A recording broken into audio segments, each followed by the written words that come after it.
So hello students, welcome to Aashayein classes. आज topic पढ़ने जा रहे हैं रे ऑप्टिक्स का। रे ऑप्टिक्स बच्चों के दिमाग में हुआ है रे ऑप्टिक्स का। इतनी बड़ी रे ऑप्टिक्स कैसे करें तैयार सर? मैं आपको सिखाऊंगा इस रे ऑप्टिक्स को कैसे प्रिसाइज करके पॉइंट टू पॉइंट कैसे सीखा जाए, कैसे कंटेंट को पढ़ा जाए, किस तरीके से रे ऑप्टिक्स में एक अच्छी कमांड बनाई जाए। मैं इस वीडियो में आपको इसका एक टॉपिक सिखाने जा रहा हूं जिसका नाम है टोटल इंटरनल रिफ्लेक्शन। इसकी इंपॉर्टेंस जानते हैं। इंपॉर्टेंस सुनिए। पहली importance exam point of view से बहुत इंपॉर्टेंट, एग्जाम में आता है, एप्लीकेशंस आती हैं बहुत ज्यादा, टोटल इंटरनल रिफ्लेक्शन की एप्लीकेशंस आती हैं। और इसलिए इंपॉर्टेंट है, रीजन भी बताता हूं बच्चों, क्योंकि हमारी डेली लाइफ से जुड़ा हुआ टॉपिक है टोटल इंटरनल रिफ्लेक्शन। फिजिक्स जोड़ती है हमारी आसपास की दुनिया से हमें। ठीक, तो हम बात करेंगे टोटल इंटरनल रिफ्लेक्शन की।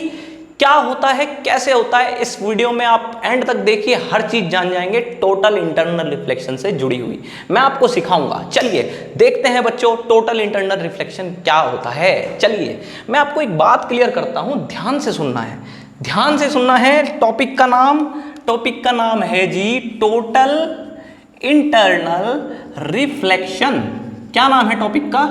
Total internal reflection. क्यों इसको रिफ्लेक्शन बोलते हैं, क्या होता है इसमें, जानते हैं। चलिए मैं बच्चों बताता हूं आपको। जैसे ये हमारे पास ये लो जी, ये क्या है? अरे ये हमारा एक मीडियम है, जैसे वाटर है। ठीक बात, ये क्या है? जैसे वाटर होता है ना, ऐसे एक मीडियम बनाया मैंने। ठीक, यहां क्या है? एयर।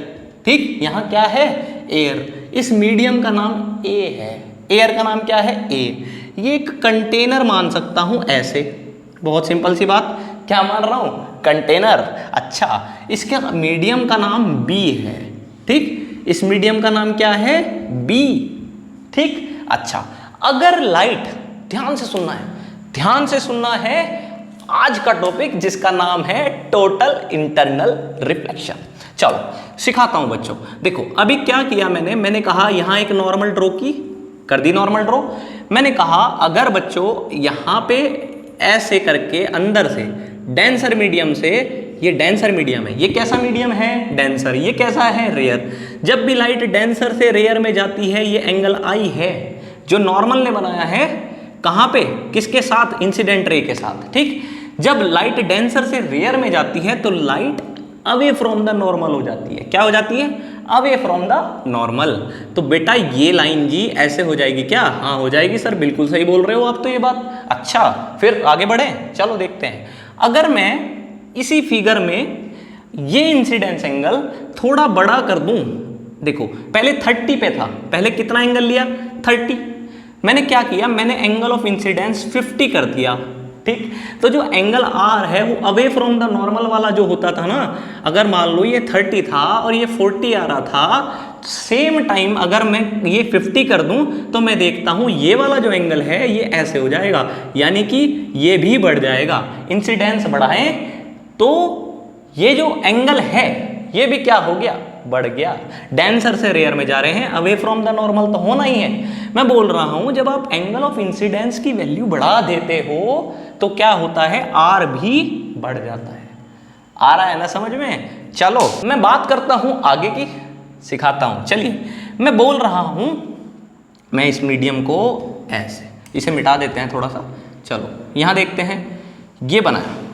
ठीक, इसमें जब मैंने ऐसे मीडियम बनाया, मैंने बोला अगर ये क्या है? नॉर्मल। बहुत अच्छी बात है, तो नॉर्मल ही होती है। अगर मैं इंसिडेंस एंगल और ज़्यादा कर दूं, मैंने कहा ये 70 कर दिया एंगल ऑफ इंसिडेंस। एक बात बताओ, जब आप एंगल ऑफ इंसिडेंस बढ़ा रहे हो, ये आर बना, 50 किया तो और ज़्यादा हो गया। जब इसे और करोगे तो क्या ये लाइन ऐसे हो जाएगी? ये वाली लाइन और ऐसे हो जाएगी, ऐसे। कौन सी लाइन है ये? रिफ्रैक्टेड रे। रिफ्रैक्टेड रे बिल्कुल सरफेस के अलोंग आ गई, तो नॉर्मल के साथ जो एंगल बनता है वही तो रिफ्रैक्टेड एंगल होता है। वो आपने ये 70 किया, ये और खुल गया, है ना। चलो ऐसा हुआ तो ये एंगल कितना आ गया? 90। अब बात याद करनी है क्या, कि सर जब 90 हो जाए, कौन सा एंगल? Angle of refraction. उस टाइम का जो एंगल ऑफ इंसिडेंस है उसका नाम याद रखना है, क्या है? Critical angle. क्या बोला? Angle of incidence at which angle of refraction is 90 degree, then this angle of incidence is known as critical angle. याद रहेगा? दोबारा सुनते हैं, मैं क्या बोल रहा हूं? ऐसा एंगल ऑफ इंसिडेंस जिस पे एंगल ऑफ रिफ्रैक्शन 90 डिग्री हो जाए, ऐसा angle of incidence critical angle होता है। समझ गए? अच्छा जी, क्रिटिकल एंगल तो समझ में आ गई बात। अब मैं आपको एक बात क्लियर कर रहा हूं, मैं पढ़ा रहा हूं क्या? अरे तो याद रखो क्या पढ़ा रहा हूं मैं पढ़ा रहा हूं टोटल इंटरनल रिफ्लेक्शन। ठीक, उस वर्ड का क्या मीनिंग है सीखते हैं, बहुत जल्दी सीख रहे हैं। चलो, ये ऐसे ड्रॉ किया, बहुत अच्छी बात है। इस एंगल को और बढ़ा दिया और 80 कर दिया। कितना कर दिया? 80। अब बच्चे एक बात बताओ, ये ऐसे ऐसे बढ़ता जा रहा था, पहले ये था, इंसिडेंस बढ़ाया ऐसे खुल गया, इंसिडेंस बढ़ाया और खुल गया। अब आपने क्या किया, जब आपने इंसिडेंस और बढ़ाया तो ये ऐसे ऐसे खुलता जा रहा है, देखो ऐसे, और खुल गया और खुल गया और खुल के उसी मीडियम में वापिस चला गया। चला गया नहीं चला गया? अब याद है टोटल रिफ्लेक्शन क्या होता है? जब लाइट किसी सरफेस पे पड़े और वापस उसी मीडियम में चली जाए, उसे क्या बोलते हैं? रिफ्लेक्शन। तो यहाँ क्या हो गया, जो इंसिडेंस एंगल क्रिटिकल एंगल से ज़्यादा कर दिया। क्रिटिकल एंगल वो एंगल जिसपे रिफ्रैक्शन वाला एंगल 90 होता है, ऐसा एंगल क्रिटिकल एंगल होता है। मैं बोल रहा हूं क्या, अगर आपने एंगल ऑफ इंसिडेंस क्रिटिकल से ज्यादा कर दिया तो लाइट दूसरे मीडियम में ऐसे पलट गई। क्या ये ऐसे था, एंगल ऑफ इंसिडेंस बढ़ाया, आर भी बड़ा हो गया, एंगल ऑफ इंसिडेंस बढ़ाया, आर और बड़ा हो गया, एंगल ऑफ इंसिडेंस और बढ़ाया, पलट गया लाइट, है ना, उसी मीडियम में चली गई। इसे तो रिफ्लेक्शन बोलते हैं। अब ये फिनोमिना हो गया रिफ्लेक्शन, और इसी का बेटे नाम है टोटल इंटरनल रिफ्लेक्शन। ठीक, तो कंडीशन क्या है याद रखना है, condition for total internal reflection. क्या कंडीशन है? Angle of incidence should be greater than critical angle. जब ये एंगल क्रिटिकल से ज्यादा होगा तो लाइट तभी तो पलटेगी इसमें। तो कंडीशन सुन लेते हैं। कंडीशन क्या? पहली कंडीशन, अरे इससे पहले एक कंडीशन और भी तो जान लो, क्या है वो? लाइट कहां से कहां जा रही है बच्चों? हाँ जी, डेंसर से रेयर में। तो पहली कंडीशन TIR कराने की, रिफ्लेक्शन कराने की, टोटल इंटरनल अंदर से हुआ ना रिफ्लेक्शन कराने की, लाइट कहां से कहां जानी चाहिए? लाइट गोज फ्रॉम, हाँ जी, कहां से कहां? Denser to rare. कहां से कहां?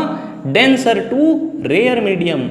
तभी तो ये खुलता चला जाएगा, है ना, और एक टाइम पे आके पलट जाएगा। दूसरा, ये जो इंसिडेंस एंगल है इसकी वैल्यू क्रिटिकल वाले एंगल से, क्रिटिकल एंगल वो एंगल जिसपे एंगल ऑफ रिफ्रैक्शन 90 होता है, अगर ये ज़्यादा कर दिया क्रिटिकल से तो पलट जाएगी ना। तो एंगल ऑफ इंसिडेंस क्या होना चाहिए? Angle of incidence should be greater then, क्या होना चाहिए? ग्रेटर होना चाहिए। किससे होना चाहिए? सुन लो जी, क्रिटिकल एंगल। किससे ज़्यादा होना चाहिए? क्रिटिकल एंगल से। आई होप आप कंडीशन समझ गए हैं। किसकी? टोटल इंटरनल रिफ्लेक्शन की। क्या है? Light should go from denser to rare medium. दूसरी कंडीशन क्या है? दूसरी कंडीशन है कि angle of incidence should be greater than critical angle. आ रहा है समझ में? चलिए आगे बढ़ेंगे। चलिए, अब ये तो सीख लिया, अब एक रिलेशन सीख लें बच्चों। रिलेशन बहुत इंपॉर्टेंट, इस पे क्वेश्चंस भी करेंगे आगे, तो इसलिए टोटल इंटरनल रिफ्लेक्शन पढ़ना है, क्योंकि इससे रिलेटेड क्वेश्चन भी तो आएंगे। आपने टॉपिक सीख लिया, क्वेश्चन नहीं सीखे, खत्म, यूजलेस।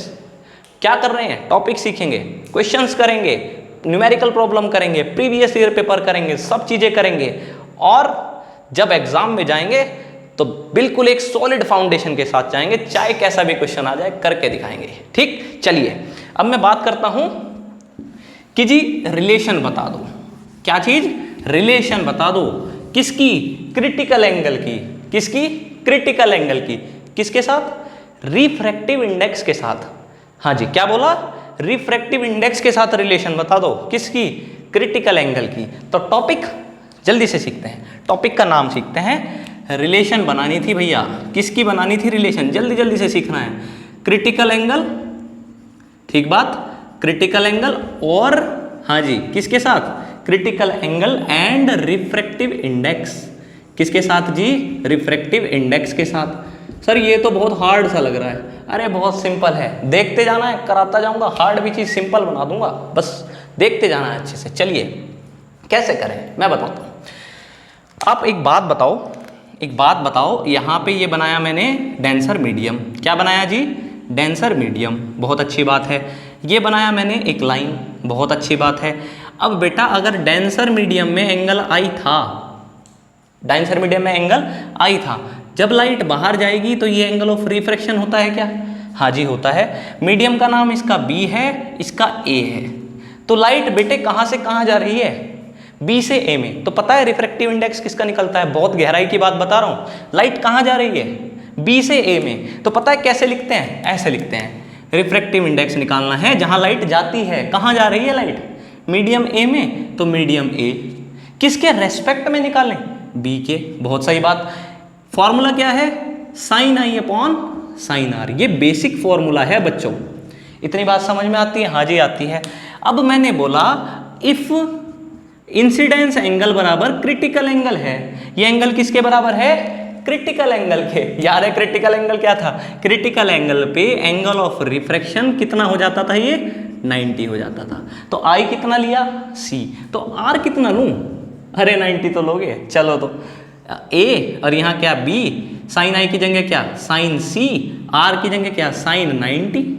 अरे ये तो बहुत सिंपल हो गया सर। साइन 90 क्या होता है? 1। लो जी बहुत पास आ गए हैं, बहुत ही पास आ गए हैं। साइन सी। ठीक है बच्चों, इतना तो क्लियर हो गया। अब क्या करें? अब कुछ नहीं करना। एक बेसिक सी बात बताता हूँ, ध्यान से सुनो, ध्यान से सुनो। एक बेसिक सी बात, ये ए का रिफ्रैक्टिव इंडेक्स है बी के रेस्पेक्ट में। ए का क्यों बोला? क्योंकि बेटा लाइट कहाँ जा रही है? ए में। तो ए का रिफ्रैक्टिव इंडेक्स कहाँ से आ रही है? बी से, तो बी के रेस्पेक्ट में। लेकिन रियलिटी ये है, आप कभी भी किसी का रिफ्रैक्टिव इंडेक्स निकालते हैं, रियलिटी ये है कि आपको ना उस मीडियम का रिफ्रैक्टिव इंडेक्स निकालना होता है एयर के रेस्पेक्ट में। क्या बोला? किसका रिफ्रैक्टिव इंडेक्स निकालना होता है? मीडियम का। मीडियम कौन है? बी। किसके रेस्पेक्ट में? ए के। ये स्टैंडर्ड है। स्टैंडर्ड क्या है? रूल तो समझ में आया क्या था? रूल ये था कि लाइट जहां जाती है उसका रिफ्रैक्टिव इंडेक्स कहां से आ रही है? उसके रेस्पेक्ट में। लेकिन एक नियम ये भी जान लो। क्या नियम है? नियम ये है कि भैया जब आपका रिफ्रैक्टिव इंडेक्स निकालो तो एयर के रेस्पेक्ट में निकालो। किसका? मीडियम का निकालो। तो क्या स्टैंडर्ड तरीका ये है क्या? रिफ्रैक्टिव इंडेक्स बी का निकालो, मीडियम का निकालना है। कैसे? किसका निकालना है? मीडियम का। एयर के रेस्पेक्ट में निकालो। ये है एक प्रैक्टिकल सी बात है ना। ये चीज वो नियम था, रूल था। ठीक है, कंफ्यूज नहीं होना बिल्कुल भी। चलिए अब एक बात बताओ, एक रिलेशन याद रखो बच्चों। क्या रिलेशन है? कि कहीं पे अगर ये लिखा हुआ है तो बेटा ये इसका उल्टा होता है। देखो इसका, देखो ए का रिफ्रैक्टिव इंडेक्स बी के रेस्पेक्ट में, बी का रिफ्रैक्टिव इंडेक्स ए के रेस्पेक्ट में। ये रिलेशन होती है और इसको बोलते हैं प्रिंसिपल ऑफ रिवर्सिबिलिटी। ये क्या कह दिया सर? अरे पिछली वीडियो में सीख रखा है, प्रिंसिपल ऑफ रिवर्सिबिलिटी। एक बात बताओ, ये निकालना है तो क्या मैं इसकी जगह पलट के लिख दूं? उल्टा है ना, दोनों उल्टे हैं ना, दोनों एक दूसरे के, है ना। तो अगर मैं ये निकालूं तो मैं क्या ऐसे लिख सकता हूं? ध्यान से सुनना। इसकी जगह मैं ये लिख सकता हूं क्या? उलट के, यहाँ बी यहाँ ए। ये प्रिंसिपल ऑफ रिवर्सिबिलिटी है। जो ये है ना, इसी को उल्टा, इसका आप ऐसे लिख दो, बी का ए के रेस्पेक्ट में। ये पलट दिए और अपॉन में चला गया। आ रहा है समझ में? मैं ये बोल रहा हूं ए का बी के रेस्पेक्ट में दिया हुआ है। मैं बोल रहा हूँ जनरल फॉर्मूला ये होता है कि आप मीडियम का निकाला करो। किसके रेस्पेक्ट में? ए के। तो वो क्या होगा? वो सिंपल सा ये होगा, बी का ए के रेस्पेक्ट में। ये था नहीं मेरे पास, मैंने बोला इसी को पलट दो, मतलब इसको ऐसे लिख लो 1/, ये पलट जाते हैं जब ऐसा होता है। पलट गए? अच्छा पलट गए, बहुत सही बात है। साइन सी के बराबर आ गया। क्या साइन सी के बराबर जब ये आ गया, क्या मैं इसको इधर पहुँचा दूँ और इसको नीचे पहुँचा दूँ? हाँ जी पहुँचा दो, क्या दिक्कत है? तो बताना जरा, बी का एयर के रेस्पेक्ट में 1/sin c हो जाएगा क्या? तो ये मीडियम का रिफ्रैक्टिव इंडेक्स आया एयर के रेस्पेक्ट में। किसके बराबर आया? 1/sin c के। तो टाइम वेस्ट क्यों करना है? सीख गए हैं, बढ़िया तरीके से सीख गए, मजा आ गया। जल्दी से सीखना है, बिल्कुल दिल खुश होके, दिल खुश करके सीखना है, अच्छे से सीखना है। ठीक है, डर के नहीं, डट के सीखना है। चलिए तो मिलते हैं नेक्स्ट वीडियो में, उसमें हम बात करेंगे टोटल इंटरनल रिफ्लेक्शन से जुड़े हुए क्वेश्चंस पे और एप्लीकेशंस पे। चलिए मिलते हैं नेक्स्ट वीडियो में।